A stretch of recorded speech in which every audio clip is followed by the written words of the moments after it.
네, 최근 문화 이슈 인권 이야기로 담소 나누는 최근담. 네, 오늘은 영화 이야기, 영화담으로 시작합니다. 우후! 네, 오늘 함께 이야기 나눌 영화는 다음 소희입니다. 이야기 나누기 전에 저희 네. 소개 먼저 좀 할까요? 네, 먼저 하시죠. 네, 안녕하세요. 네. 방사라인 방송국 대표 박현주입니다. 반갑습니다. 네, 반갑습니다. 네, 안녕하세요. 구로 공동체 라디오, 구로 FM. 네, 마을 미디어 활동가 겸 PD 김정아입니다. 안녕하세요. 반갑습니다. 너무 길다. 불만인가요? 네.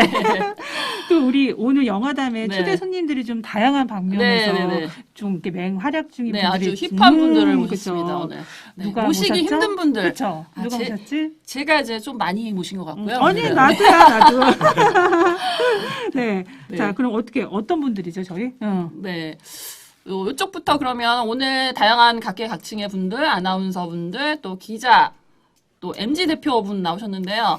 순으로 할게요. 네네. 그래서 손아수님, 이승윤님, 장용수님, 호한주님 이렇게 순으로 부탁드립니다. 네, 손아수님. 네. 네, 안녕하세요. 손한수 아나운서고요. 저는 관공서 아나운서로 활동을 하다가 현재 프리랜서 아나운서로 활동을 하고 있습니다. 네. 반갑습니다. 깜짝 게스트입니다. 네. 네. 네. 네, 안녕하세요. 저는 MG 대표라기에는 좀 너무 거창하지 않나 싶긴 한데 MG 중에 한 명으로 강서 구민 이승윤입니다. 네. 네, 반갑습니다. 반갑습니다. 강서 구민이시군요. 네, 네, 강서구. 아. 1년 이렇게 훈훈하신 분이 강서에 또 사시고. 아, 1년 정도밖에 안 되신 거구나. 네, 제가 그러시군요. 네, 그렇습니다. 네. 네, 반갑습니다. 장용수 아나운서입니다. 저는 지금 방송 컨설팅을 운영하고 있는 대표고요. 네. 지금 프리로 활동을 하면서 지역 축제 행사, 공식 행사, 그리고 뉴스 진행 이런 다양한 부분들을 프리로 활동하고 있습니다. 사실 오늘 이 방송에서 요즘에 그 TBS 네. 아, 네. 우리 주민조례 발의안에 대해서 좀 언급을 꼭 하고 싶어서 네. 또 이렇게 홍보를 간접적으로 조금 네. 진행하도록 하겠습니다. 부연 설명하자면 장 아나운서님하고 네. 기자회견에서 만났습니다. 그래서 제가 또 섭외를 했습니다. 그때 섭외했구나. 네. 알겠습니다. 아나운서님 저기 앞에 화면은 좀 보시고 네. 보시면 더 좋을 것 같습니다. 저희가 한 대로만. 쓰시는군요. 네. 아, 이거 인사할 때만, 쓰시는군요. 인사할 때만. 저, 네. 저 CCTV 아니었어요? 거의 CCTV 격의 그거예요. 네. 네, 다음 누구죠? 네. 네, 허한주. 다 하셨는 거? 네. 다 안 하신 것 같은데 나? CCTV 얘기하다가 갑자기 다 안 하셨어요. 다 안 하셨어요. 다 안 하셨어요. 네네. 그럼 거기서부터 갈까요? 그러면 네. 네, 지금 또 기자님이 얼굴 잡아주러 가셨어. 네, 여기 나오시네. 네. 근데 이제, 저는 근데 아니에요. 네. 어우, 잘 잡으신다. 음. 와. 아니 이미 세팅해놨습니다. 제가. 잘 나온대요. 네. 네. 화면 좋은데요? 네. 아 진짜 잘 생겼는데. 그러면 이게 되게 누가 보면 하면 또 누가 보면 허 기자님이 본인 보고 다 잘생겼는데 자막 그렇게 달까? 동생도 이게 화면이 잘 받으시네요. 네, 훈훈하세요. 이런 말 듣고 싶은 건 네. 아니었는데 너무 겸손하시다. 자꾸 우리가 말을 끊는 것 같아요. 네, 이어가시죠. 네. 우리 그 TBS가 지난 이제 32년 동안 서울 시민의 방송으로 이렇게 쭉 역사를 함께 해왔는데 갑자기 2024년에 예산이 없어서 운영을 못한다 이런 안타까운 소식을 접하고서 이건 아니다. 내가 좀 한번 서울 시민의 한 표 한 표를 좀 응원을 좀 해서 받아보겠다 해서 TBS를 좀 살려보자 하는 그런 취지의 운동을 하고 있습니다. 우리 장용수 아나운서 그 유튜브 채널에 보면 영상 홍보 영상도 있어요. 네. 그걸 좀 여러분들이 보고 서명 운동을 좀 많이 해주시면 여러분들을 위한 서울 시민들을 위한 TBS가 다시 한번 또 멋진 활약으로 다가가지 않겠나라는 생각을 해봅니다. 네. 그럼 방송국이 이제 운영을 안 하게 되는 거예요? 네. 예산이 없으면? 2024년에 예산이 없으면 사실 운영이 그렇죠. 어렵죠. 예. 근데 뭐 어쨌든 뭐 네. 오세훈 시장님이 1년 네. 유예 기간 뒀으니까 이제 또 이제 김어준 이런 저런 덜 댄스가 이제 네. 알아서 이제 해주겠죠. 뭐. 1년 후에 다시 만나자. 네. 이렇게. 일단 오늘 여기 나오신 분들은 다들 네. 이제 서명 운동에 함께 오. 동참해 주실 네. 걸로. 네, 오늘 확실히 그럼요. 깨알 홍보를 확실히 하고 계세요. 네. 친구들도 제가 공부하도록 하겠습니다. 너무 좋습니다. 네. 예, 저는 프레시안의 허환주 기자라고 합니다. 그 18 일터를 나가다라는 책을 썼고요. 이게 이제 현장 실습 특성하고 현장 실습 내용을 좀 취재한 내용인데 그 영화 다음 소위에서 나오는 그 18살 고등학생 자살한 사건 다룬 다음 소위 영화 내용인데 그 내용이 이거 어떻게 설명해야 되지 이걸? 뭐 잘 설명해 주세요. 네. 네. 그 18 그 책을 많이 참조해서 이제 좀 시나리오도 쓰시고 그렇게 했다고 들었어요. 아, 제 소개는 여기까지. 네. 뭐 이따가 자세한 네. 거는 또 하고 네. 그 책은 이제 취재를 직접 하시고 쓰신 거죠? 네. 네, 그렇죠. 책을 그렇죠. 프레시안에서 취재한 3년 동안 취재한 내용을 묶어가지고 이제 책으로 냈죠. 네. 그러니까 LGU 플러스 홍수연 양 사건이 터졌던 2017년 3월부터 2019년까지 취재를 해서 2019년 말에 책이 나왔어요. 아. 네. 3년 동안 취재를 하셨던 그러니까 하다 보니까 홍수연 양 자살 사건이 어떻게 된 건지가 이제 궁금해서 취재를 하다가 현장 실습 제도가 대체 어떻게 된 거지? 이제 좀 타고 넘어가서 그럼 다른 특성하고는 어떻지? 이 구조가 어떻게 된 거지? 그런 거 이제 좀 찾아보다가 시간이 꽤 걸렸죠. 네. 한 번 더 말씀드리자면 책 제목은 18 18이 아니라 네, 죄송합니다. 그걸 또 18. 찜네! 네, 18 일터로 나가자. 나가자. 왜 나가요? 난 안 나가시려고. 땀을 너무 많이 흘려가지고. 오늘 늦게 오셔가지고. 네, 이 다음 소위를 보니까 이게 이 영화가 SBS 시사 프로그램 그것이 알고 싶다에서도 다뤘고, 네, 맞아요. 네, 뭐 책에서도 말씀하셨지만 다뤘고 여러 프로그램에서 이 사건을 다루고 그 다음부터 좀 이런 것들이 회자되면서 콜센터 실습에 대한 그런 현장 실습에 대한 문제점과 그리고 그 홍양이 자살한 그런 사건, 청소년 노동 문제 같은 문제점들이 좀 수면 위로 올라왔던 것 같습니다. 아, 네. 오늘 그러면 소개는 이걸로 하나요? 아까 전에 구구쇼랑 이런 거 말씀 안 하셔가지고. 해야죠, 제가. 네, 그래서 소개 한번 쭉 잡고. 네. 안녕하세요. 네. 네, MG의 한 사람으로 나온 네. 이승윤이라고 하고요. 저는 팟캐스트 ES 채널 스타일리스트라는 채널에서 활동을 하고 있고 네. 또 최근엔 또 개인적으로 구구쇼라는 프로그램을 만들어서 운영을 하고 있습니다. 네. 그래서 짧게 이렇게 홍보를 해봅니다. 구독 한 번씩 눌러주시면 구독, 좋아요. 네, 알겠습니다. 네. 네, 아주 목소리도 훈훈하시네요. 그러니까 네, 얼굴만큼이나 그렇죠.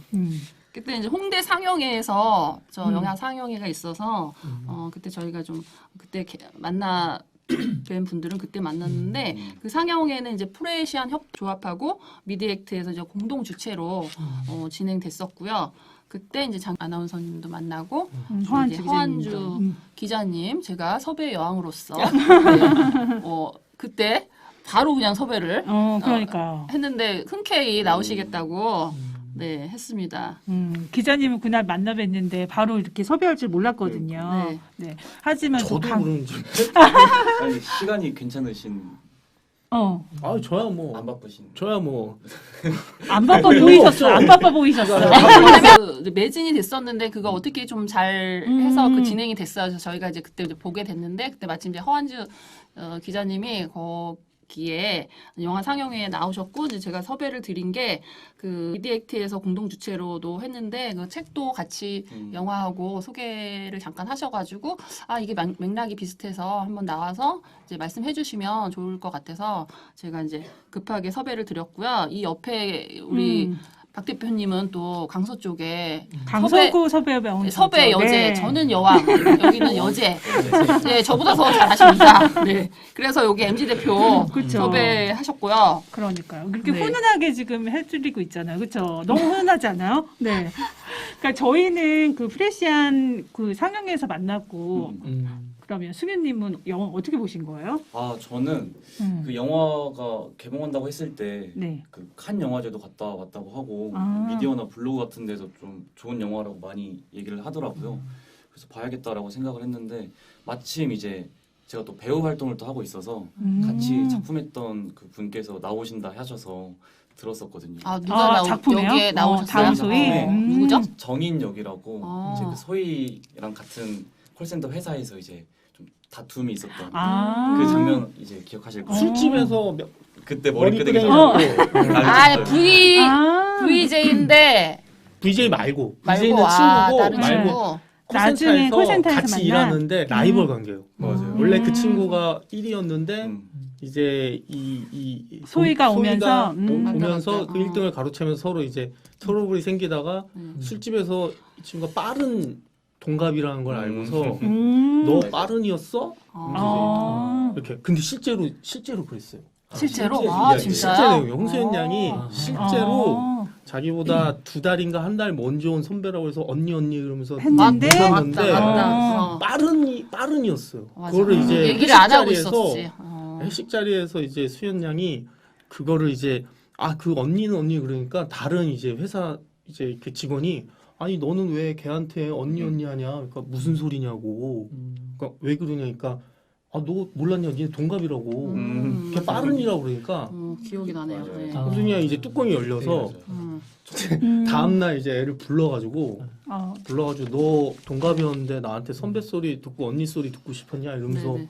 해가지고 엄청 싸운 거예요.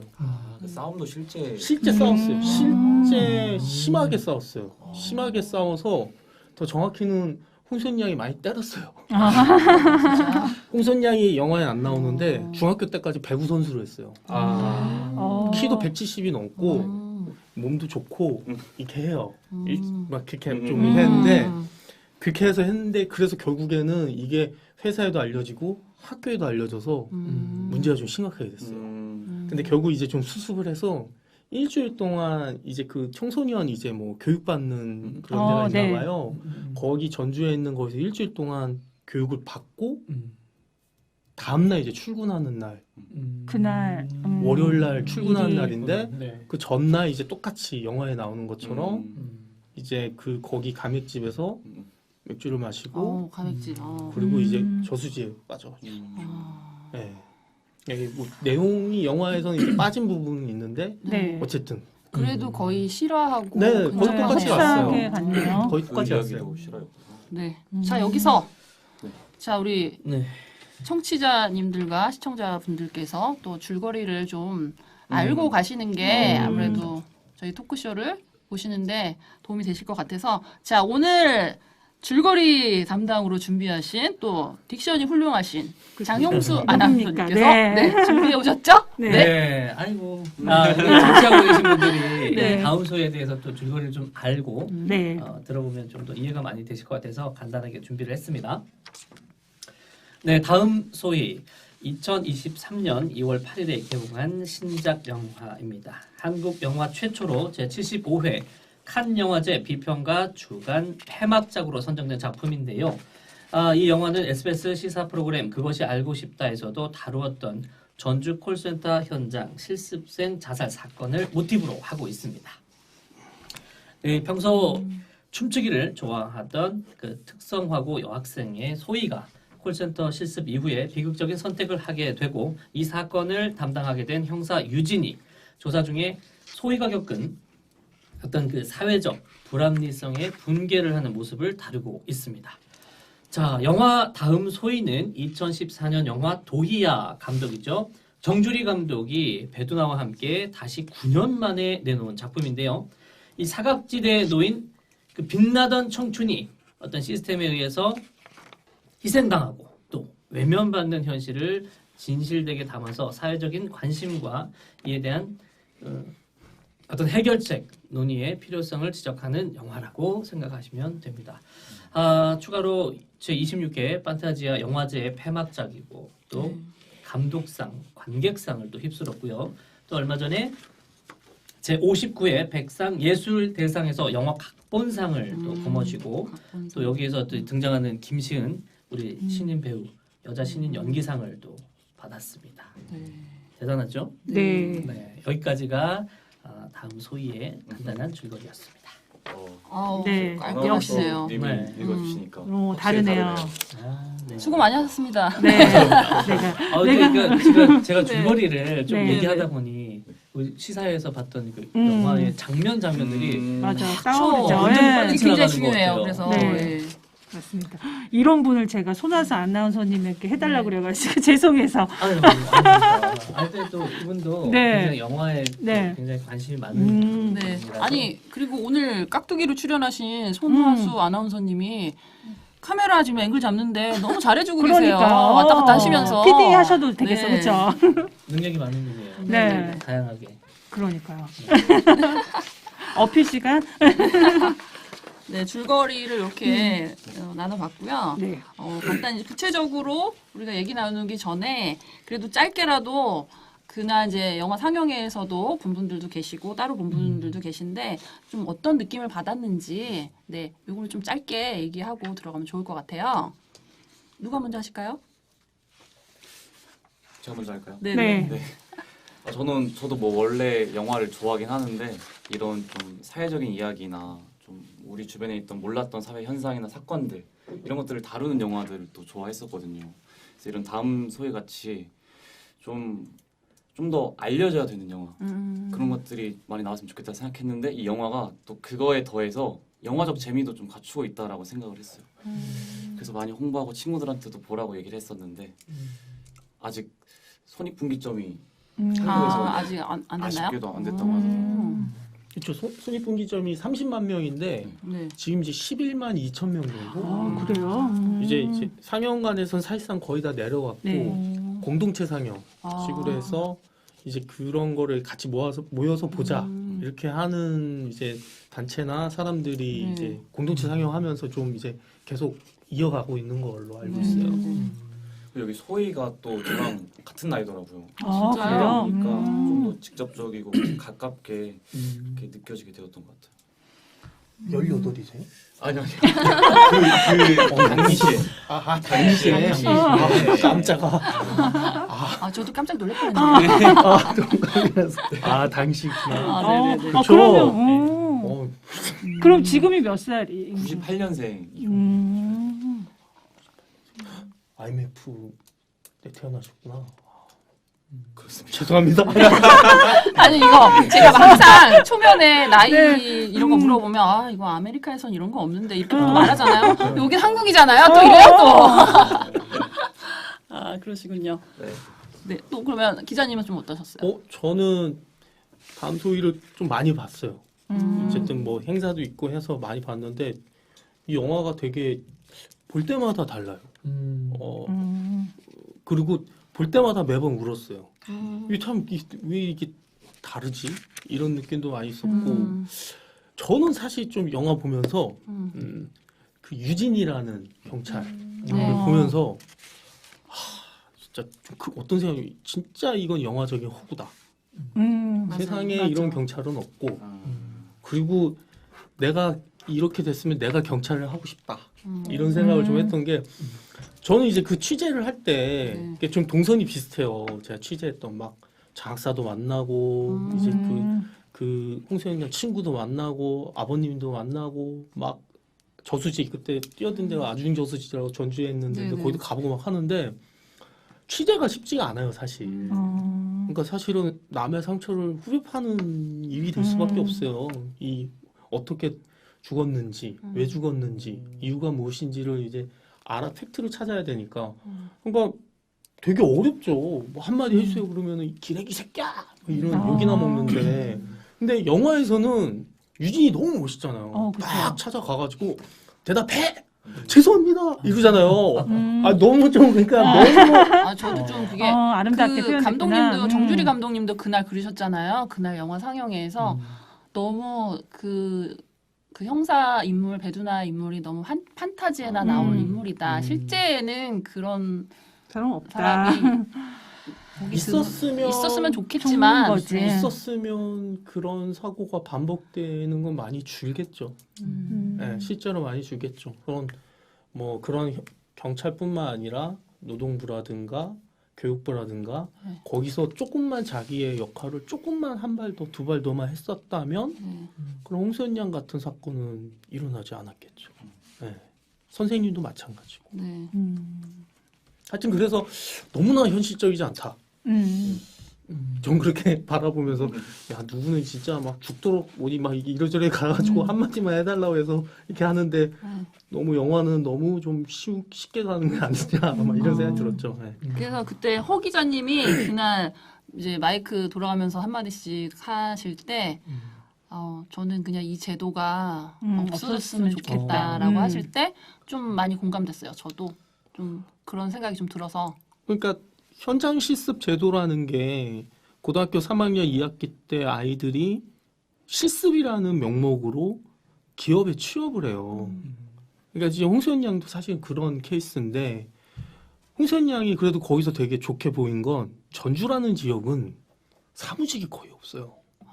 다 공장이에요. 그러니까 거기서 나오는 게 그 감독님이 정준희 감독님이 되게 디테일에 잘내는 게 나 사무직이다 이렇게 항상 하잖아요. 맞아요. 그게 사실은 굉장히 프라이드예요. 자부심이. 왜냐하면 안 그러면 막 이상한 조그마한 숍이라든가 아니면 공장이라든가에 갈 수밖에 없어요. 지역은. 왜냐하면 주역은 그런 사무직 할 수 있는 데가 없으니까. 실제로 그 홍수연 양이 일했던 그 곳은 전주시청에서 얼마 되지 않는 한 15층 되는 건물에 있어요. 가보니까 되게 삐까뻔쩍해요. 진짜. 그거를 18살 홍수연 양이 딱 첫날 출근했을 때 느낌이 어땠을까? 전주에서 자부심이 있었겠다. 막 그런 진짜. 생각이 드는 거죠. 근데 그 정도로 하여튼 되는데 제가 뭐 얘기하다 지금 느낀 점. 느낀 점. 응. 맞네. 느낀 점. 3점프로 빠진 것 같은데. 제가 대본에 써놨잖아요. 가끔 삼촌뽀로 빠집니다. 네, 뭐 이거 지향하고 있고요. 네, 상관없고요. 네. 현장 실습 얘기하다 그랬는데 하여튼 그렇게 아이들은 그렇게 해서 취업을 하지만 저는 사실은 이게 너무나 부작용이 많고 문제가 많은 제도라고 생각하기 때문에 좀 문제가 있으면 없어지는 게 맞다고 생각하거든요. 아무리 수정을 엄청나게 많이 했는데 이게 박정희 시대 때 1962년에 도입된 제도인데 그렇더라고요. 네. 60년 동안 숱하게 고치고 개선하고 했는데도 사람은 아이들은 여전히 죽는다는 거죠. 그러면 이거는 없어져야죠. 저도 없어지는 그렇게 게 생각해요. 네. 맞는 게 아닌가 싶은 거죠. 네. 이게 뭐 땜질식으로 제도를 조금씩 보완한다고는 하지만 그때뿐인 것 같고 이게 고쳐지지 않는다면 저도 그런 제도는 없어져야 된다고 그런 생각이 좀 들더라고요. 네. 근데 없어지지 않는 이유가 있긴 있을 것 같아요. 그렇죠? 네. 그런 거를 저희가 후반부에 얘기를 해보겠습니다. 네. 네. 네. 그럼 그다음에는 손아수 아나운서님은 어떻게 보셨어요? 손아수 아나운서님은 또 네, 우선 저도 굉장히 소희 역할을 맡으신 분이 되게 감정이입을 해서 영화를 또 봤는데요.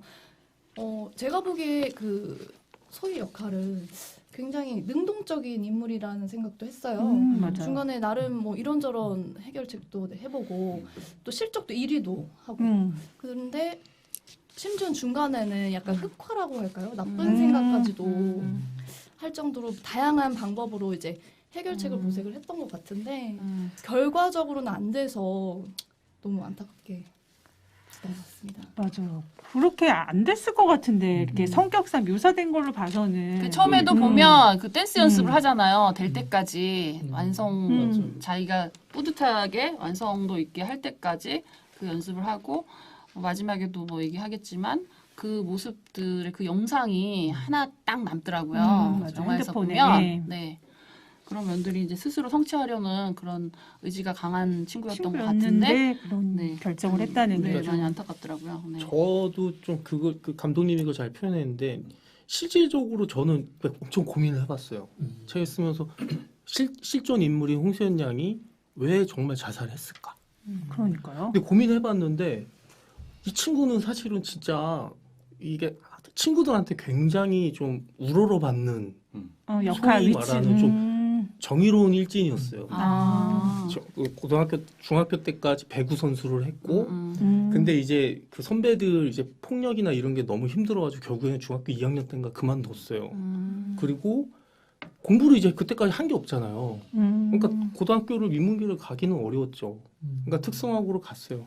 아버지가 애견 전공하면 애견샵이라도 하나 차려줄 테니까 가라. 그래가지고 갔죠. 근데 이제 덩치도 좋고 성격도 좀 쾌활하고 하니까 이제 싸움도 많이 붙고 많이 싸웠대요. 네. 근데 그렇게 하면서 뭔가 좀 친구들한테 막 불의를 보면 참지 못하고 막 하는 그런 캐릭터였는데 그 고등학교 3학년 2학년 때 그 사회에서 나갔을 때는 음. 얘는 어쨌든 여기서 경쟁해서 나는 어쨌든 짱인데 네. 여기서도 짱을 먹고 싶었던 거예요. 그러니까 실제로도 판매 1위를 계속해요. 계속 판매 1위도 하고 세이브 부서도 그랬구나. 자기가 가고 싶어서 갔어요. 음. 왜냐하면 다들 가기 싫다고 하면 그렇죠. 아. 내가 가서 보여줄게. 실제로 그렇게 한 거예요. 그렇게 했는데 이제 점점 힘들고 붙이고 어려운 부분이 굉장히 많이 커지는 거죠. 근데 그거를 내색하지도 못했던 거예요. 친구들은 일절 몰랐어요. 그 친구가 그렇게 힘들었는지를. 근데 그 과정에서 결국에는 그 빠른 자기보다 동갑이었던 선배랑 그렇게 싸웠었고 네. 결국에는 자기가 사과까지 하면서 다 수그렸단 말이에요. 일주일 동안 그러고 교육까지 받고 그 자존심 센 친구가 그렇게 다 굽히고 다음에 출근하는 그날 출근을 하고 싶었을까요 정말? 어쨌든 도망치고 싶었는데 자기 자존심이 있으니까 도망칠 수는 없고 학교로 복귀하면 뻔히 보이고 그 과정에서 결국에는 다른 선택을 한 게 아닐까.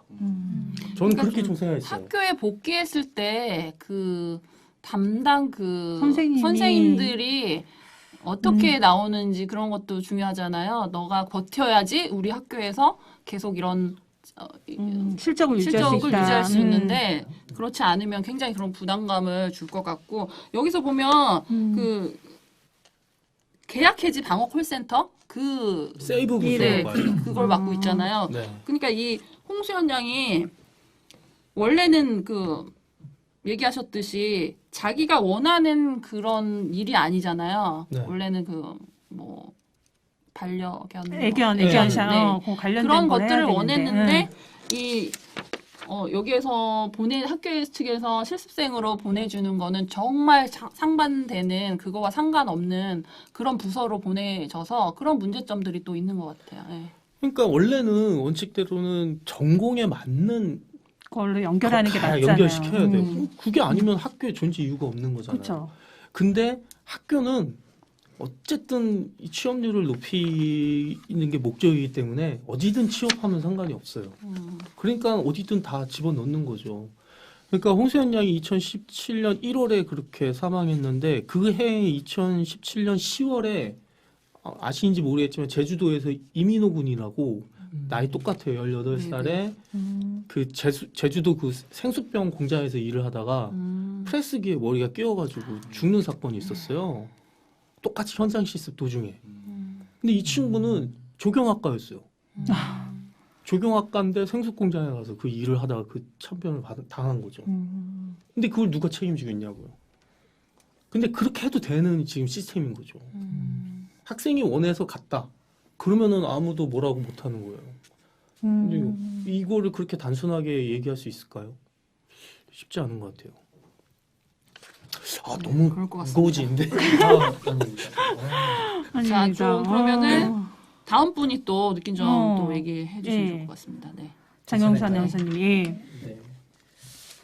저는 다음 소위를 보고 정말 생각을 많이 하게 되더라고요. 보통 영화가 끝나고 나면 내가 느낀 부분들이 좀 어느 정도 정리가 되는데 이게 정리하면 할수록 자꾸 뭔가 물음표가 던져지는 거예요. 그래서 아까 허 기자님 말씀하셨지만 눈물 부분, 그 슬픔도 있고 또 우리 사회의 어떤 청소년 그 노동 문제에 대한 정말 가려진, 그러니까 어른들이 좀 해줘야 될 부분들이 있죠. 사실 우리가 만들어주지 못해서 되게 미안한 그런 감정들이 많이 생겼었어요. 그리고 아까 말씀하셨지만 이게 없어져야 될 현실적인 문제인데도 불구하고 유지가 되는 데는 그만한 어떤 이유가 있는 거고 그렇다면 유지가 되더라도 이런 부분들을 좀 해소할 수 있는 그런 방안들이 좀 우리가 어른들이 좀 미리 준비를 해줘야 되지 않을까.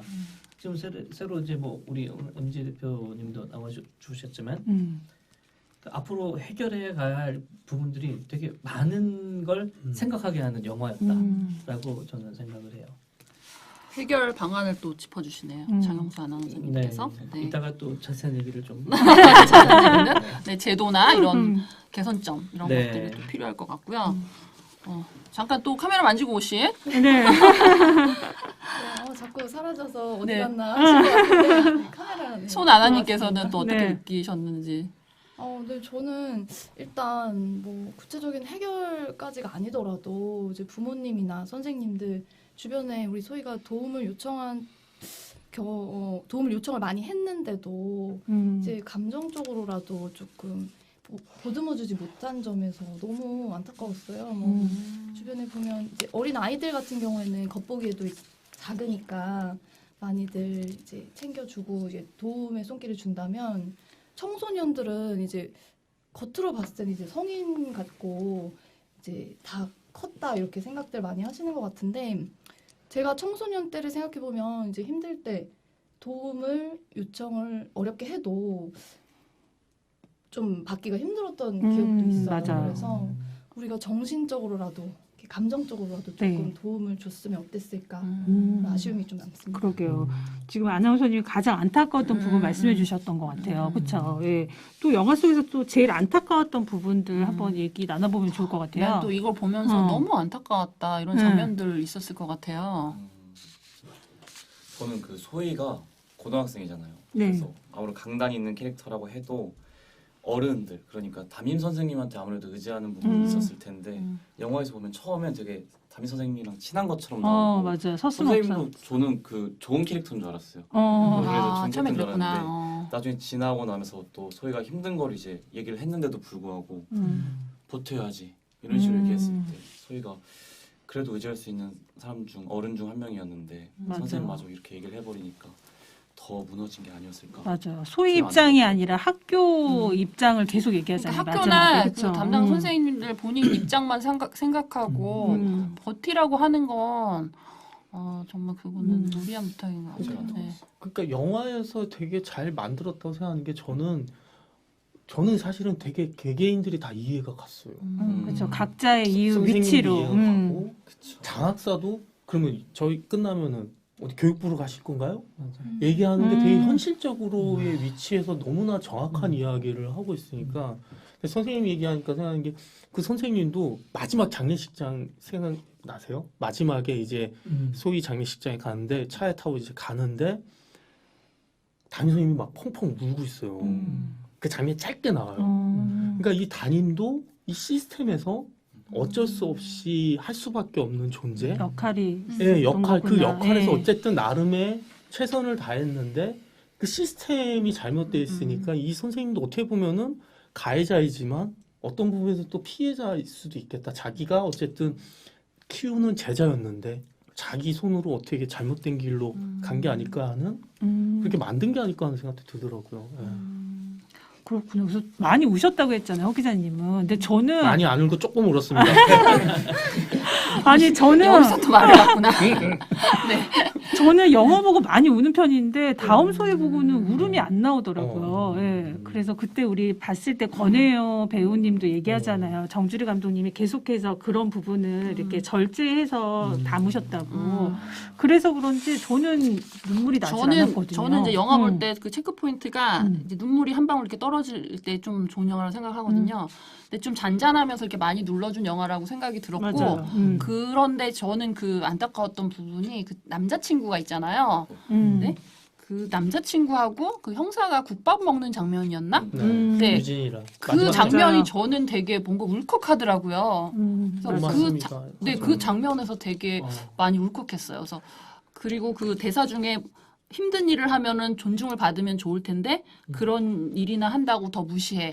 네, 이런 대사가 나오거든요. 네, 그런 부분에서 그 대사를 듣고 우리 사회가 좀 이런 노동을 존중하는 그런 사회가 되지 못한 거에 대해서 굉장히 안타깝고 그런 마음이 들었어요. 자꾸 제가 말을 많이 하는 것 아니 같은데 괜찮습니다. 자르면 됩니다. 갑자기 말하기 싫어져. 그러니까 이런 얘기를 하고 싶은 네. 게 옛날에 하이리스크 하이리턴 70년대 80년대는 어렵고 힘든 일 성공하고 싶어 어렵고 힘든 일을 해 그만큼 대우를 해줬어요. 그만큼 돈을 많이 주고 지금의 시대에 어렵고 그러니까 성공하고 싶어 코인 투자해 주식해 쉽게 가는 부동산 거로. 해야 돼. 왜냐하면 노동을 해서는 성공할 수 없는 세상이 된 거예요. 어렵고 힘든 일에 딱 다음 소위에서 정확히 나오잖아요. 무시하고 괄시하고 돈도 적게 줘요. 왜냐하면 이제 비정규직이라는 게 만들어졌으니까. 그러니까 힘들고 어려운 일을 하면은 공부 못하고 이게 잘 안 되는 애들이니까 이렇게 한다. 이게 아예 그냥 갈라쳐진 시스템이 돼버린 거죠.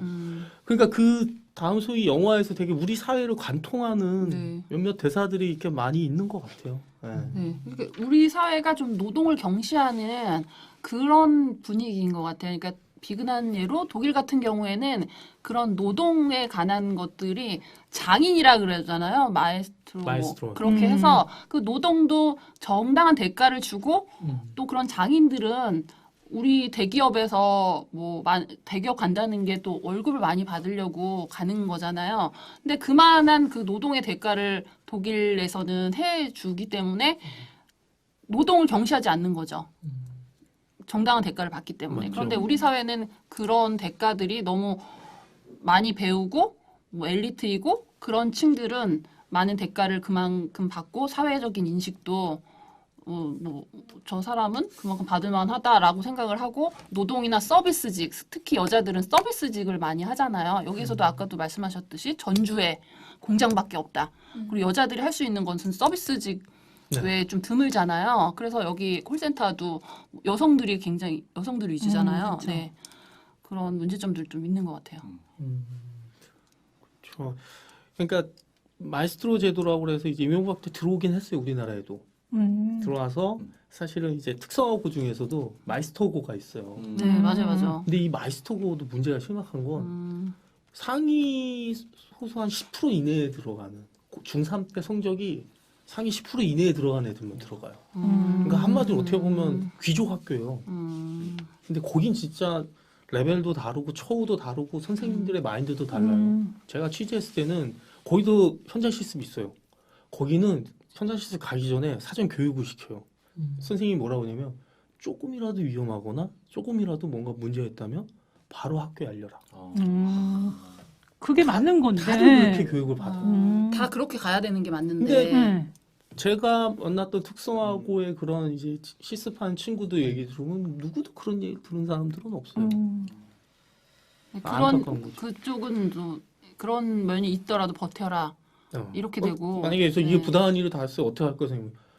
야, 그거 다 겪는 일이야. 선배들도 다 겪었고 다 그건데 왜 너만 유별나게 왜 그래? 이렇게 얘기하는 거예요. 그거 할 말이 없는 거죠.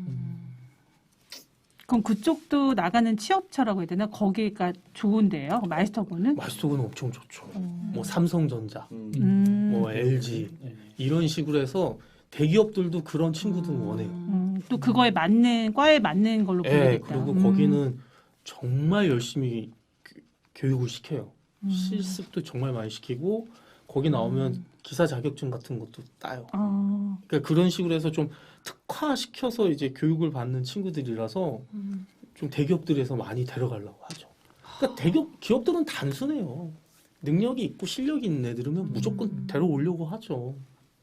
그 마이스터 고에도 좀 그런 능력주의 폐해 이런 것들이 좀 있는 것 같네요. 네. 거기도 그러니까 사실은 그 제도가 있는 게 좀 잘 이해는 안 가요. 어차피 특성화고도 뭐 서울공고나 우리 설린성고나 이런 식으로 해서 전통적으로 유명한 학교들은 마이스터고를 안 해도 그냥 그대로 가거든요.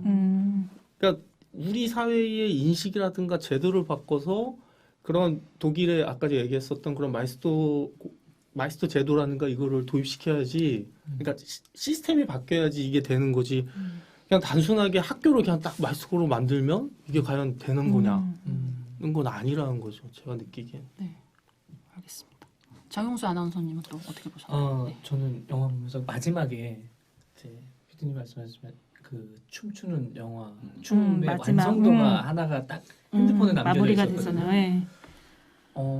그게 그 앞에서 한번 이렇게 좀 보여지고 또 그거를 같이 응원해주는 친구들이 또 이렇게 뭔가 있었으면 하는 뭔가 아쉬움이 거기에서 약간 생각을 되게 많이 하게 되더라고요. 그 핸드폰에 남겨진 그 얼마나 많은 뭐 교우관계 친구들, 뭐 남자친구도 있겠지만 모든 게 다 지워지고 딱 하나 남은. 딱 하나 남은 영상 하나가 그동안 계속 실패하고 또 실패하고 했던 그 춤을 완성시켰던 그 장면 하나가 네. 남아 있었을 때 정말 많은 생각을 하게 어, 만들었어요. 맞아요. 그 장면이 음. 좀 생각을 많이 그거 하게 너무 되는 것 안타- 같아요. 예. 네. 그렇고 감독님이 이제 이 부분에서 어떤 메시지를 굉장히 음. 많이 주시려고 하는 느낌도 받았는데 예. 저는 그 부분이 가장 안타까웠습니다. 음.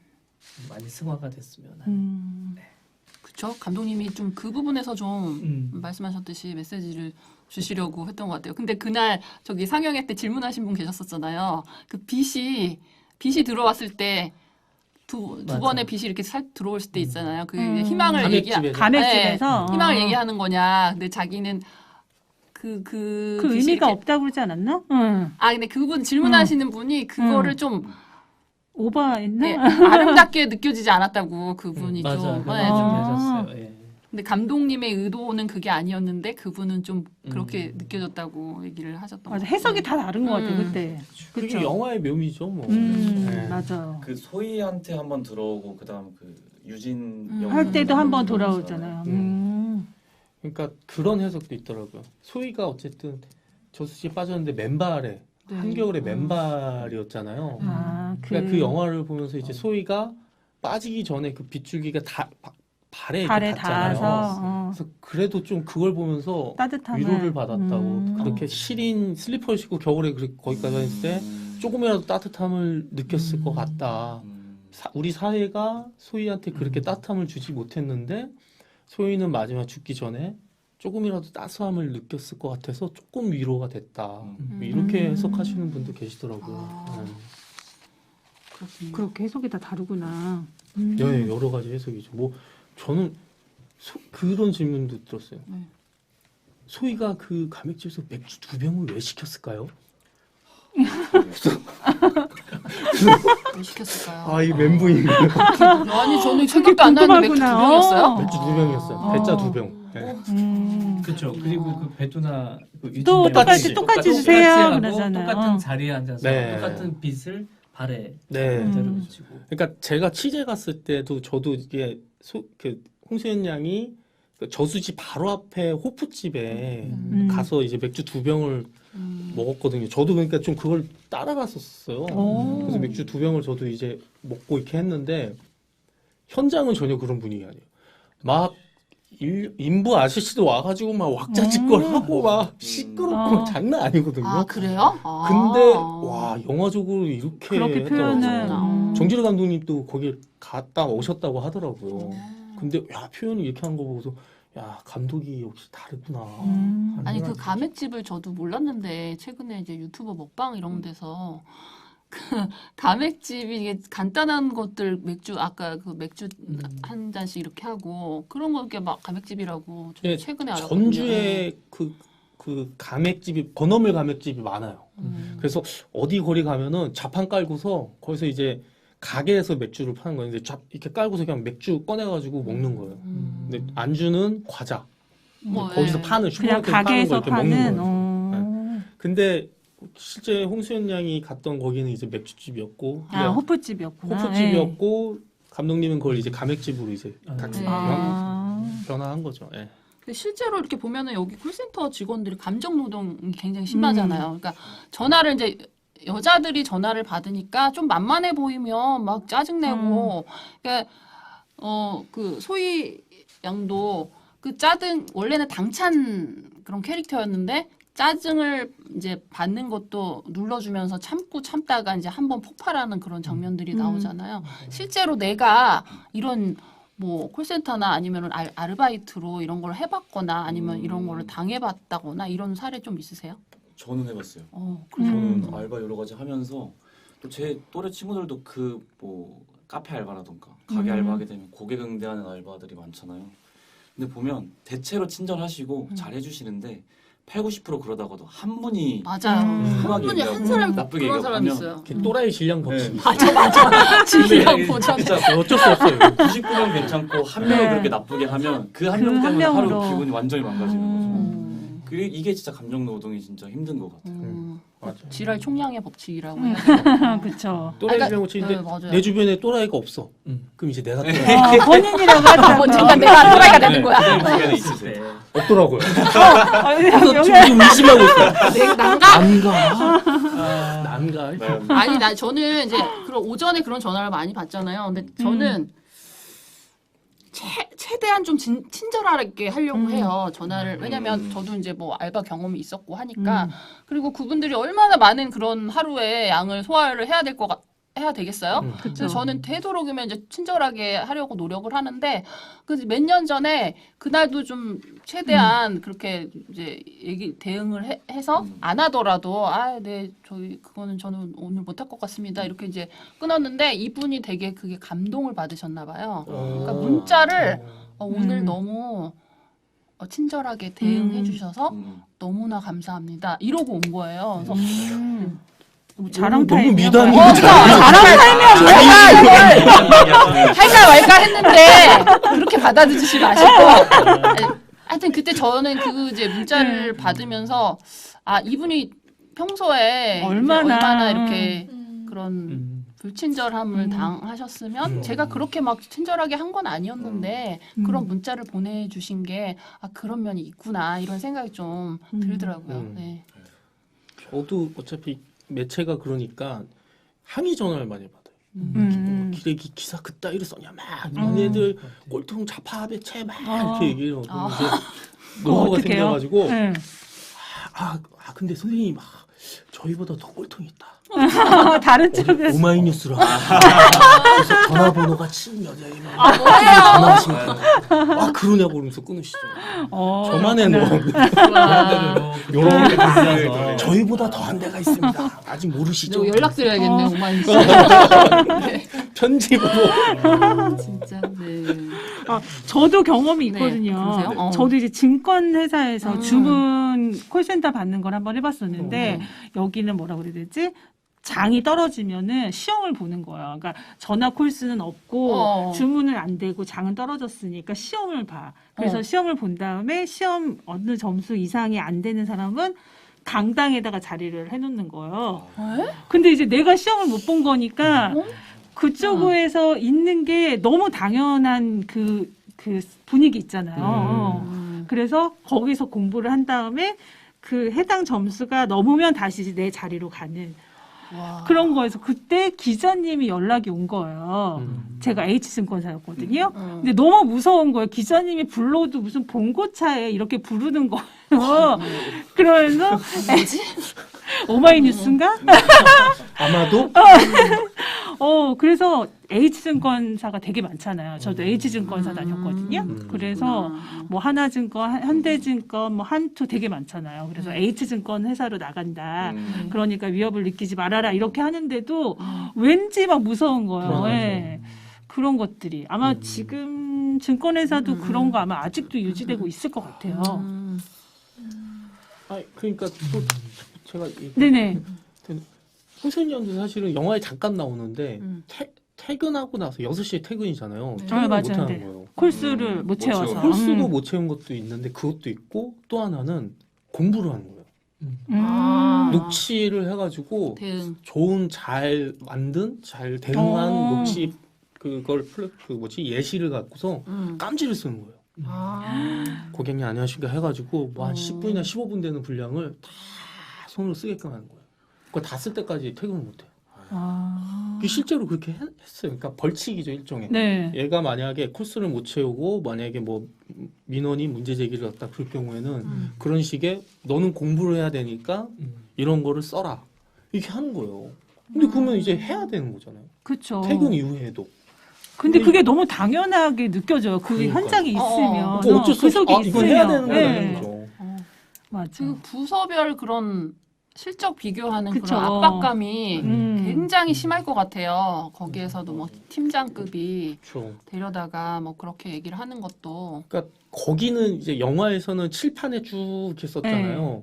제가 취재 갔을 때는 그게 이제 13층부터 15층까지 LG 플러스가 이제 그걸 쓰고 있었는데 딱 엘리베이터 딱 하면 그 층 자체 다 써요. 층 자체 다 쓰는데 이 거기 문 열면 복도 앞에 쫙 이렇게 붙여 있어.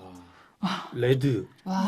블루 1, 빡감이요. 블루 2 이렇게 해가지고 네. 아. 레드는 이제 완전히 아닌 애들이. 그래서 이름까지 실명까지 다 써놔. 그렇게 이번 주에 그리고 이달에 이런 것까지 다 해가지고 다 해놓는 거죠. 그리고 벽에는 우수사원 이렇게 해가지고 뭐 그 달의 우수사원 이렇게 해가지고 그걸 다 이름이랑 사진 이렇게 다 붙여놔요. 그래 이런 식으로 해가지고 사실은 모욕주의죠. 맞아요. 이게 되게 인권적인 문제고 노동 인권적인 문제잖아요. 근데 이게 사교육계에서도 어떤 학원에는 예전에 그런 게 많았는데 1등에서 그 모의고사 1등에서 그거를 막 벽에 붙여놓는 아직도 있어요. 아직도 그런- 있어요. 네. 그렇죠. 네. 근데 여기에도 보면은 이건 비교 실적을 아주 다 오픈하고 벽에 붙이고 잘한 사람 못하는 사람 이렇게 비교하는 거는 이게 인권적인 문제에서 다가가야 될 문제인 것 같아요. 이건 정말 이래서는 안 될 것 같은데. 근데 그 여기만이 아니어가지고 그렇죠. 다 그렇죠. 보험회사니 뭐니 그렇죠. 다. 우리가 모르는데도 지금 계속 그런 데가 있을 거고 맞아요. 고쳐줘야 되는데. 저도 예전에 서빙 아르바이트를 한 적이 있는데 네. 거기서도 심지어는 뭐 이제 뭐 판촉이라고 해서 뭐 프로모션이 되어 있는 그런 구성의 메뉴를 얼마나 팔았는지를 서빙. 네, 서빙인데? 네, 어. 거기서도 매김을 해서 제안을 해야 되는 거야. 이 네. 메뉴를 한번 드셔보셔라. 네, 그래서 뭐 어디서나 그렇게 비교 당하고 이렇게 어. 노출이 되는 건 좀 있는 것 같습니다. 근데 실제 좋았을 것 같은데 어떠셨어요? 갑자기 좋았을 것 같아요. 갑자기 실적. 황금 레벨이었을 것 같은데. 저는 쭈그려 네. 앉아서 계속 구매해 주실 때까지 좀 이렇게 하긴 했는데 네. 그래도 실적이 좋아도 그건 좀 맞아요. 부담스러워요. 네, 그런 문제들이 좀 이렇게 시정해 나가면서 하면 괜찮을 텐데 굉장히 그런 인권적인 부분에서도 고쳐지지 않는 것들이 되게 폐해로 느껴지는데요. 뭐 조금씩 그 영화에서 그래도 인상적이었던 장면들이 있었다면 뭐 대사나 이런 것도 좀 얘기해 볼까요? 네.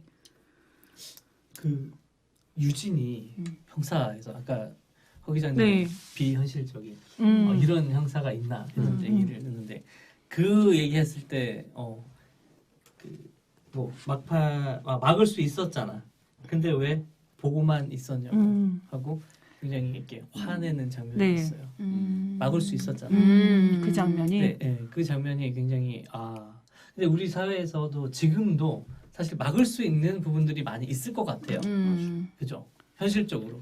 근데 자꾸 아까도 자꾸 우리 어른들이 얘기를 자꾸 했지만 우리 청소년들이다 보니까 아직까지는 어른들이 뭔가 그 제도적인 부분을 보완을 해줘야 되고 맞아요. 또 마련해줘야 되는 어떤 그런 자리인데 그 책임을 다하지 못하고 있는 거에 대한 그런 죄책감을 갖고 이런 막을 수 있었잖아를 이제 막아줘야지 아이들이 이렇게 어른으로 전환하고 가장 중요한 시기니까 그 보고만 있지 말고 누구 하나라도 먼저 이야기해줄 수 있는 그런 용기가 필요하지 않나 이런 네. 생각을 좀 해보게 됐습니다. 또 장하나 운서님은 또 정의로운 그런 좀 캐릭터이신 것 같아요. 그래서 이거를 좀 제도를 개선을 내가 좀 해보아야겠다. 방법을 찾아야겠다. 그런 보시면서 좀 그런 느낌 받으신 그런 거죠? 거 되게 많이 받았습니다. 예. 화색이 도신다. 잘했나? 아무튼 뭐 네. 정치적으로 이제 네. 계신 분들도 많이 이제 참여해주는 프로그램이니까 네. 네. 좀 생각을 가지고 제대로 누구 한 명이라도 좀 깨우쳐서 바꾸는 그런 시도가 필요하지 않을까 싶습니다. 맨날 문제 생기면 그제서야 그러고요. 맞아요. 노력해 주십시오. 네. 알겠습니다. 어떤 대사 남으세요? 저는 그 장면 중에 그 소희가 어쨌든 콜센터 처음 출근하고 적응도 못하고 막 말도 잘 못하고 이렇게 하는 상황에서 그 팀장님이 자살하고 네. 돌아가셨잖아요. 네. 그 이후에 이제 마음을 또 갑자기 고친 다음에 뭔가 그 시스템 안에 굴복을 하고 그 적응을 해가지고 이제 1등까지 하고 결국에는 자기가 싫어하는 그 시스템에 자기가 굴복해서 들어가게 되는 장면, 서서히 변화하게 되는 장면. 그러다가 그 1등에 대해서 이제 그 술집에서 친구랑 또 머리 그대기 잡고 막 네. 싸우잖아요. 네. 그 장면 보니까 문제는 시스템이고 구조가 문제인 건데 결국 가장 밑에서 피해를 받고 있는 둘이서 싸우게 되는 그런 장면이 좀 되게 가슴 아프더라고요. 그 심희섭 배우가 그 이준호 콜센터 팀장으로 나온 음. 저 좀 좋아하는 배우거든요. 저도 아 그래요? 네.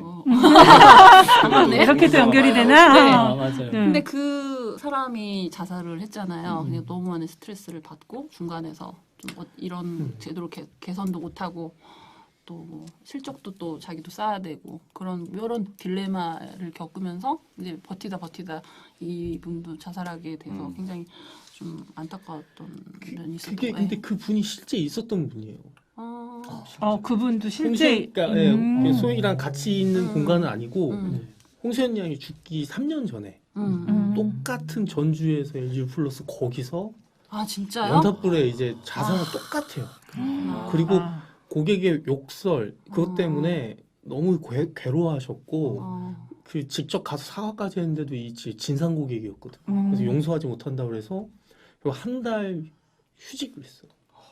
정신적으로도 굉장히 힘들었고 그러고 나서 이제 복귀를 했는데 복귀했는데 회사에서 이제 눈치가 너무 안 좋았죠. 이제 결국엔 복귀하고 5일인가 6일 있다가 이렇게 유서 쓰고서 돌아가신 거죠.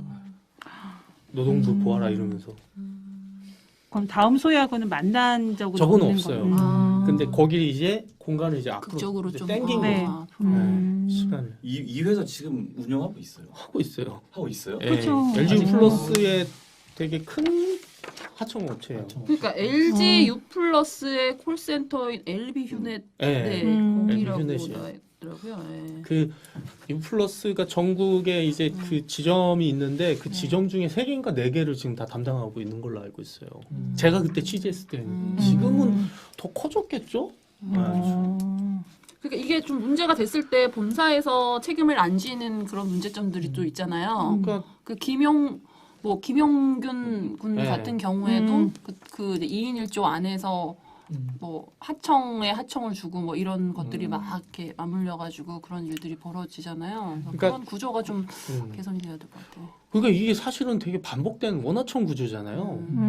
그러니까 원청은 하청과 계약을 맺어서 하청이 노동자를 고용해서 원청이 일을 하잖아요. 그러니까 계약 관계니까 이 하청의 노동자가 어떤 문제가 생기거나 산재를 당하거나 뭐 급여가 떼이거나 해도 하청이 하는 거예요. 그렇지만 원청의 영향력은 엄청나죠. 왜냐하면 예를 들어서 어떤 단가를 뭐 1,000만 원 줘야 될 걸, 야 이번에 힘드니까 뭐 한 800만 원 줄게. 그럼 하청은 울며 겨자 먹기로 800만 받고 일을 하는데 그 200만 원은 어디서 보전하겠어요?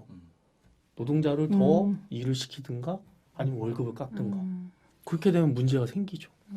근데 그거에 대해서는 원청은 어떤 책임도 지지 않는 구조로 돼 있는 게 지금 사실 굉장히 반복되고 있는 거죠. 예. 연결된 데가 너무 많아가지고 맞아요. 최근에도 또 노동절에 또 또 그 분신하신 분이 그 있으셨죠. 노동자분도 예. 나오셨고 네, 건설노조 강원 지부에 계신 팀장분이 이름이 지금 제가 하는데 하여튼 그분이 예. 억울하다 하면서 이제 윤석열, 예, 건폭 막 그 논란. 그쵸. 이름 잘 줬어요 세상에. 건폭, 건폭. 이게 뭐 어떤 한 사람 때문에 이제 노동 탄압도 뭐 이렇게 이어지고 누구야? 알려줘. 아, 진짜. 저는 몰라요. 저는 모릅니다. 과연 바뀔까요 세상이? 네. 그러니까. 바뀌어야죠. 안 바뀌어요. 안 바뀌어요. 현실적으로는 어렵다. 저는 되게 염세주의가 된 것 같아요 기자가 되면. 바뀌지는 않더라고요. 근데 단 이 변화되는 더 되게 가속화되는 것 같아요. 좀 뭐 되게 유치한 일, 신자유주의라는 이 진짜 경쟁 이게 점점점 가속화되고 이제는 신자유주의라는 얘기하는 것 자체가 너무 촌스러운 건데 이 경쟁 구조는 이제 거스를 수 없는 대세인 것 같지만 다만 좀 이런 건 있는 것 같아요. 좀 한 템포 쉬면서 고민하고 사람들한테 이야기를 던지는 거는 필요하다고 생각해요. 이 길이 맞니? 이렇게 가는 게 맞아?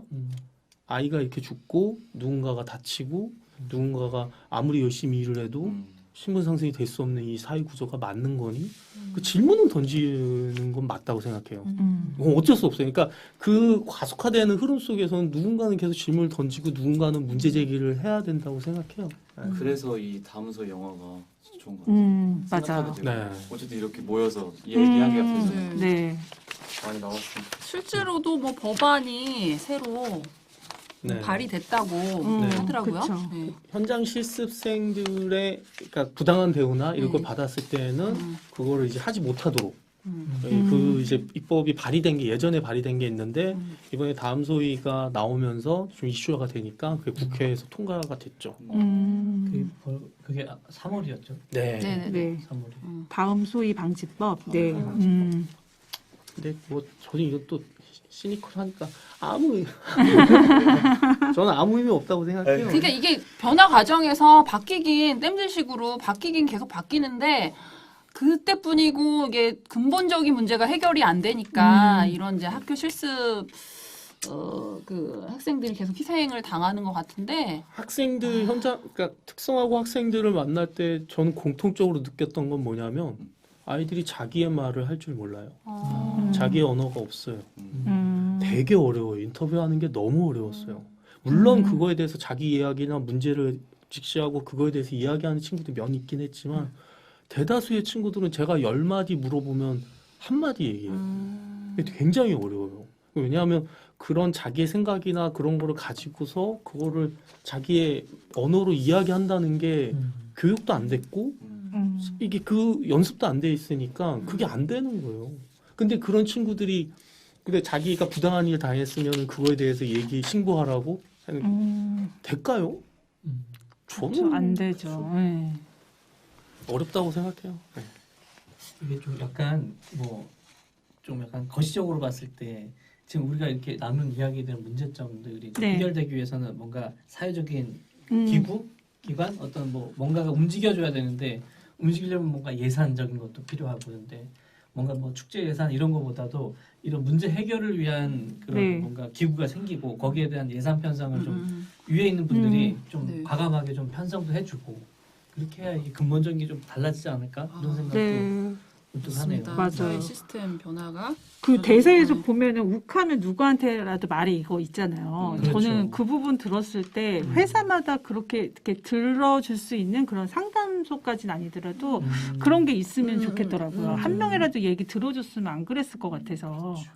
대기업은 그런 게 있더라고요. 상담하시는 분이 그래요? 있으시긴 하는데 이 부분에서 그렇게 해서 네. 상담하는 사람을 아예 두고서 심리치료사라든가 네. 이런 것도 다 두고서 진행을 하죠. 근데 이것도 사실 그것도 저는 좀 폐해가 심각한데 있긴 하더라고요. 네. 만약 그 현장 실습생이 그 상담 치료를 받을 수 있을까요? 업무 시간에? 좀 그쵸. 시간 좀 빼주시고 그럴 만한 분들에 대한 뭐 직업군이 생기고 예산도 좀 팍팍 써주시고 맞아요. 그런 거 있으면 그렇게 좋을 것 해주셔야 같아요. 근데 정말 필요한 것 같아요. 네. 이 상담 직원들은 그 매일 그런 것들을 겪으면 심리적으로 굉장히 그런 현타가 올 것 같아요. 진짜. 네. 그러니까 다음 소위 내고 나서 이제 그 그냥 콜센터 얘기인데 콜센터 분들이 이제 그런 육두문자나 이런 걸 들으면은 끊을 수는 없고 다 듣고 나서 끊은 다음에 15분간 휴식을 주는 제도가 생겼대요. 진짜. 이게 언발의 오줌 누기라고 와, 그거 가지고도 와. 이제 아이씨 그 뭐 이렇게 얘기가 나오죠. 그러니까 우리도 이게 일상생활 하다 보면 돌직구 받을 때 좀 그 밤에 그쵸. 이불킥 하잖아요. 아, 그렇죠. 저 인간이 저딴 말을 뭐 그때 했어야 됐는데 뭐 이런 거 있잖아요.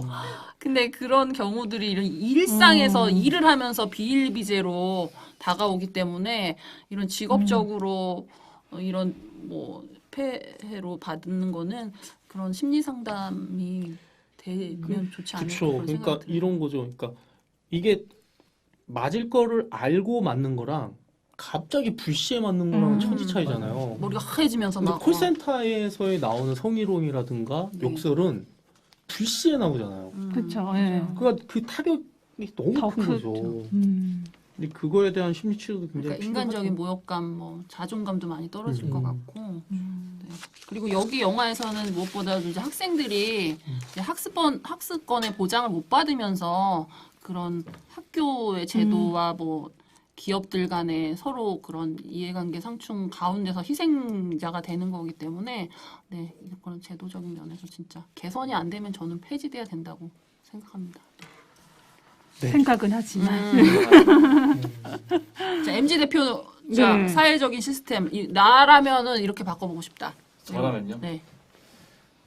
그냥 그 노동자들에 대해서 좀 더 그 권리가 계속 향상됐으면 좋겠는데 예를 들어 뭐 하청이라고 해서 무시하고 나보다 직급이 낮다고 해가지고 무시하고 뭐 그런 게 좀 마인드적으로 좀 바뀌면 좋겠지만 그게 사실상 쉽지 않잖아요. 그래서 네. 제도적으로 콜센터 직원에게 욕하거나 성희롱하거나 하면은 바로 벌금 때리고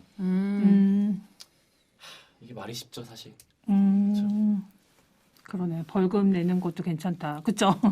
네, 그런 것도 있고 뭐 여러 가지 방면으로 좀 남에게 그렇게 정신적인 피해를 주는 사람들은 뭐 응당의 대가를 좀 치르게 하는 그런 시스템이 좀 있으면 좋을 것 같네요. 네. 그러게요. 저도 그 얘기 들었거든요. 외국은 친절한 게 총기가 사용이 되니까 친절하다. 아니 그거는 되게 방어적인 거고 아니 그런 건 있어요. 저는 뭐 무슨 생각하면 이제 우리나라는 서비스직이 그냥 손님이 왕이다 뭐 이런 마인드로 다가가잖아요. 그냥 뭐 손님에게는 무조건 이렇게 숙여야 되고 대접해줘야 되고 이런 사회적인 분위기인데 그럼 뭐 이렇게 유럽이나 이런 유럽권에서는 너와 나는 동등하니까 그렇게 내가 뭐 굽신거리거나 하지 않아도 된다. 내가 할 만큼만 하면 된다. 네, 이런 식으로 하기 때문에 그런 면에서도 좀 약간 문화적인 차이가 좀 있기는 있는 것 같아요. 네. 그렇죠. 총기 우리나라 들어오면 우리나라 인구 한 다 그냥 절반 저는 그렇게 생각해요. 안 그래도 지금 죽을 사람 많을 것 같은데요? 안 그리고 돼요. 국회의원 절반은 안 돼요. 다 이제 안 돼요. 국회의원 절반은 이제 안전이 될 것 같아요. 이런 좀 줄여주세요. 네, 화가 많은 민족이라서. 흥도 많고 화도 많고 그쵸? 근데 이제 외국 영화 보면은 좀 그럴 때 그냥 바로 그냥 총 빵빵 그쵸. 쏘는데 우리는 그 영화에서 그런 건 없잖아요. 네. 그러니까 얼마나 우리나라 다행이에요. 총기가 허용되지 않고.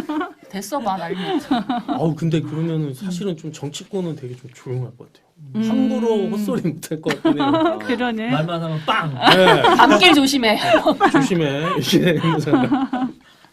아, 네, 다음 소위로 또 얘기 나눠봤는데요. 네. 네.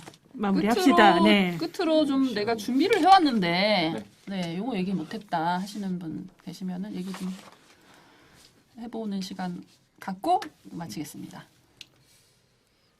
저는 이 네. 영화가 대부분 뭐 실화다 이러면은 깜짝깜짝 놀라는데 저는 사실 다음 소희가 실화라고 했을 때 그래 그럴 수 있지 라는 맞아. 생각이 오히려 들었어요.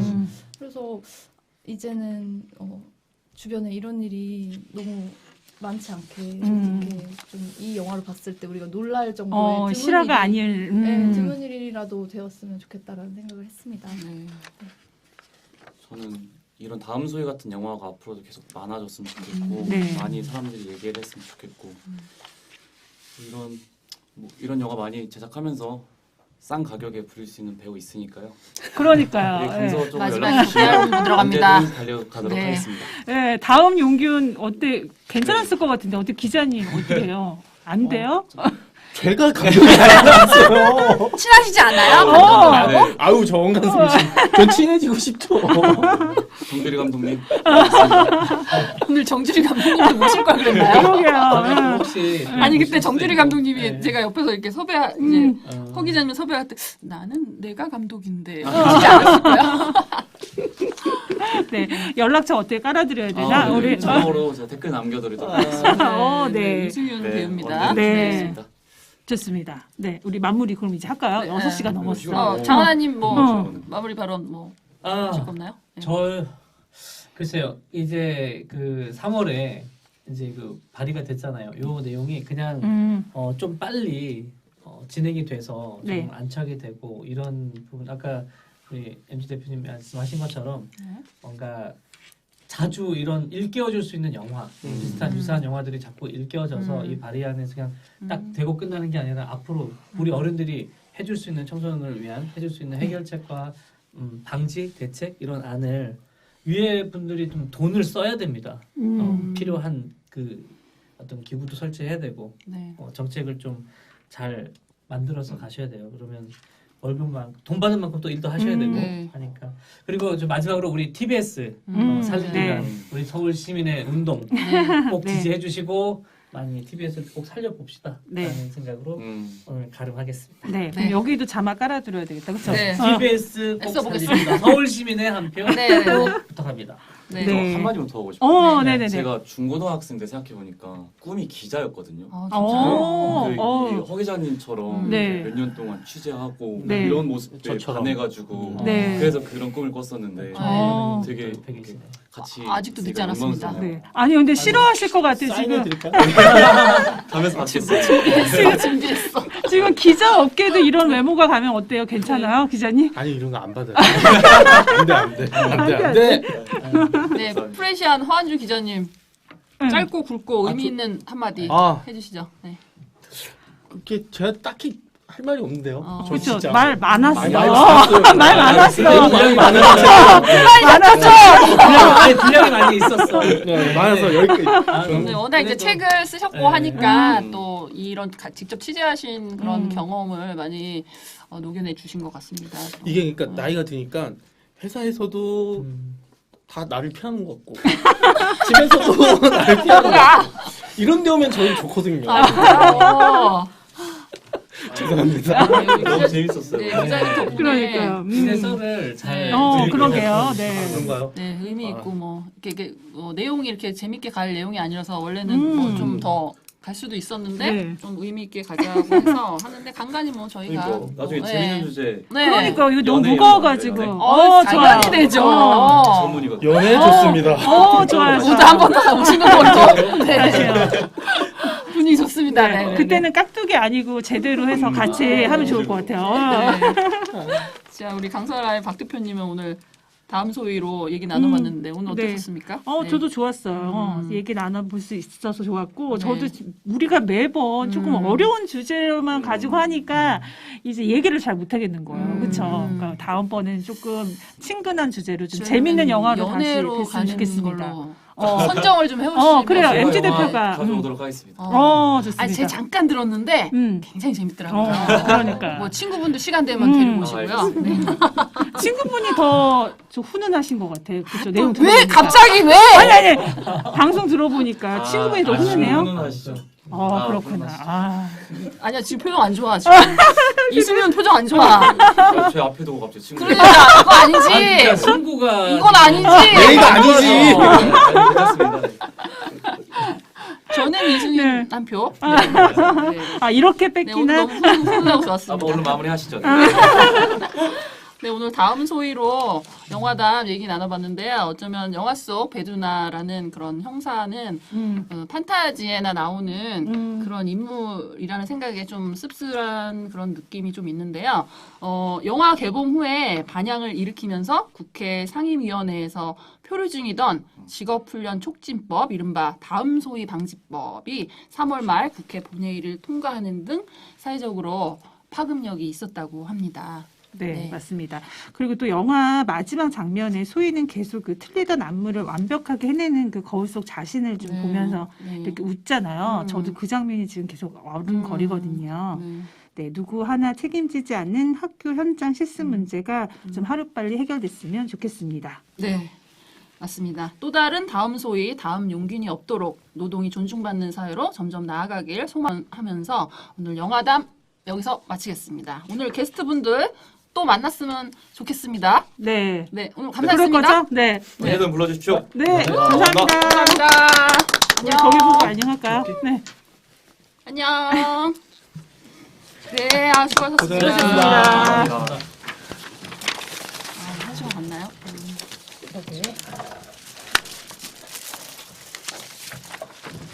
우리 다음에 좀 일찍 만나야 될 것 같아요. 그렇죠? 4시여가지고. 그럼 4시 지나는 줄 알았어요. 아니 원래 다른 시간이 다 안 되고